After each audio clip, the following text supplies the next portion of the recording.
काय सांगाल आज राष्ट्रवादी आंदोलन करण्यात आलं? या ठिकाणी जे संसदेचं अधिवेशन दिल्लीला चालू होतं त्याच्यामध्ये जवळजवळ 143 खासदारांचं निलंबन झालेलं आहे।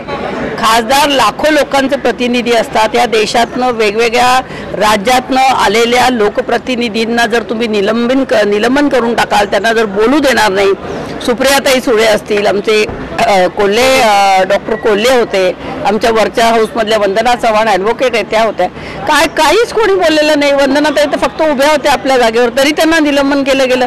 सुप्रियाताई आणि अमोल कोल्हेंनी कांद्याची निर्यात तुम्ही कधी बंद करणार आहात? ही निर्यातीवर शेतकऱ्यावरती अन्याय होतोय, बेरोजगार तरुणांना नोकऱ्या नाही आहे, ते लोकांचे प्रश्न मांडल्यावरती तुम्ही निलंबन करणार नाही। संसद काय फक्त भाजप चालवणार आहे का? लोकप्रतिनिधी जसे भाजपचे आहेत तसे विरोधी पक्षांचे पण लोकप्रतिनिधी आहेत आणि त्यांना बोलायचं संधी दिली पाहिजे।